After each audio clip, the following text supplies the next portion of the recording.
Kali ini beritanya dari rubrik Humaniora, Kompas Jumat 12 Desember 2025. Dengan situasi musim hujan saat ini, maka berita ini layak untuk kita dengarkan. Waspadai naiknya kembali curah hujan. Bibit siklon tropis 91S berpotensi memicu kembali peningkatan curah hujan di sebagian wilayah Aceh, Sumatera Utara, Sumatera Barat, Bengkulu, dan Lampung. Kalau kalian bingung apa itu 91S, itu adalah istilah di BMKG. Mereka membuat sebuah kodifikasi. Nah, ini salah satunya 91S ini. Bibit siklon tropis 91S saat ini terdeteksi berada di Samudra Hindia sebelah barat Lampung. Hasil analisis Badan Meteorologi, Klimatologi, dan Geofisika atau BMKG menunjukkan bibit siklon ini berpotensi memberikan dampak tidak langsung terhadap intensitas curah hujan di sebagian wilayah Sumatera. Kepala BMKG Teuku Faisal Fatani menyampaikan, dinamika atmosfer aktif saat ini mempengaruhi intensitas hujan di wilayah Sumatera. Keberadaan bibit siklon 91S pun berpotensi memicu peningkatan curah hujan dengan intensitas sedang hingga lebat di sebagian wilayah Aceh, Sumatera Utara, Sumatera Barat, Bengkulu, dan Lampung. Masyarakat juga harus waspada terhadap adanya potensi peningkatan tinggi gelombang di Samudra Hindia, mulai dari sebelah barat Nias hingga selatan Banten, serta di perairan Selat Sunda bagian selatan, kata Faisal dalam keterangan resmi yang dikutip pada hari Kamis 11 Desember 2025. Selain bibit siklon tropis 91S, pada Desember ini diperkirakan curah hujan kategori tinggi hingga sangat tinggi itu terjadi di Tapanuli, Nias, Langkat, Mandailing Natal, dan Labuan Batu. Kemudian Januari 2026 curah hujan menurun menjadi kategori menengah hingga tinggi di Tapanuli Tengah, Langkat, Mandailing Natal, dan Padang Lawas.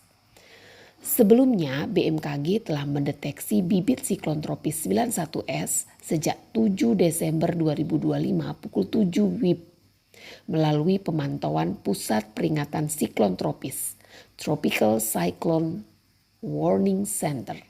Di Jakarta ya. Sejak awal pembentukan, BMKG melakukan monitoring intensif 24 jam untuk mengamati pergerakan, intensitas, dan potensi dampaknya. Meski demikian, potensi 91S untuk berkembang menjadi siklon tropis dan memasuki wilayah daratan seperti halnya siklon tropis Senyar berada dalam kategori rendah. Oleh karena itu, BMKG menghimbau masyarakat di wilayah terdampak agar tetap tenang, tidak panik, dan terus memperbaharui informasi cuaca dari BMKG secara real time. Deputi Bidang Meteorologi BMKG Guswanto menjelaskan, berdasarkan analisis terkini, 91S diperkirakan cenderung bergerak ke arah selatan hingga barat daya mulai 11 Desember 2025 siang atau sore hari. Selanjutnya, sistem diperkirakan mulai menunjukkan pola pergerakan yang konsisten ke barat daya menjauhi wilayah Indonesia pada 12 Desember 2025. Sebagai langkah mitigasi, BMKG juga telah berkoordinasi dengan Badan Nasional Penanggulangan Bencana (BNPB) dan Badan Penanggulangan Bencana Daerah (BPBD) di wilayah terdampak. Hal ini untuk memastikan langkah mitigasi berjalan optimal sesuai kondisi potensi cuaca yang dipengaruhi keberadaan 91S. BMKG juga menghimbau masyarakat terutama di wilayah pesisir barat selatan Sumatera hingga Banten untuk mewaspadai potensi hujan lebat, angin kencang, dan gelombang tinggi. Sektor pelayanan, perikanan, dan transportasi laut juga dihimbau menyesuaikan kegiatan operasionalnya berdasarkan peringatan gelombang tinggi yang berlaku.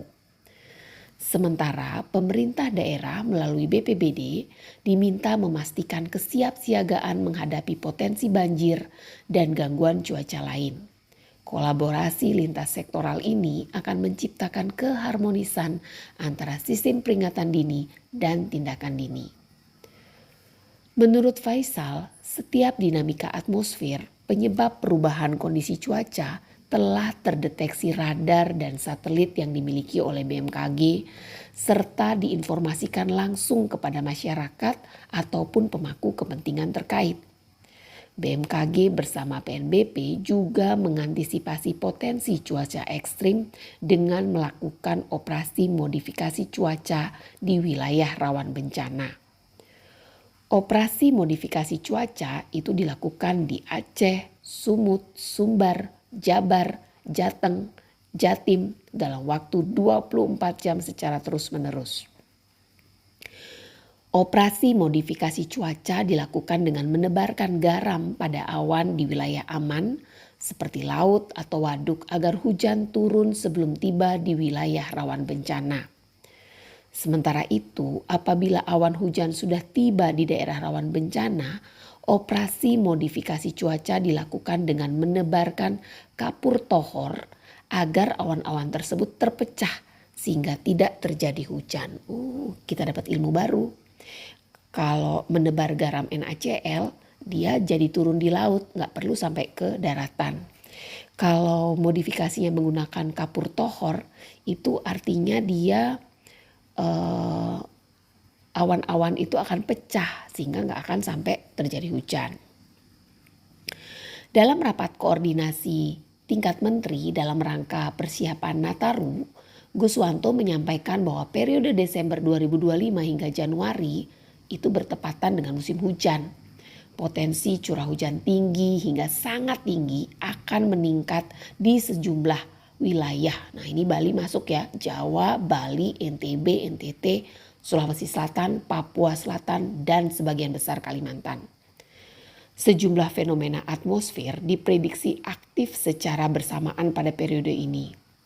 Beberapa di antaranya adalah monsun Asia, Madden-Julian Oscillation, gelombang atmosfer Kelvin dan Rossby, La Nina lemah, serta kemunculan bibit siklon tropis 93W dan 91S yang dapat memperkuat intensitas hujan dan angin kencang di sejumlah wilayah.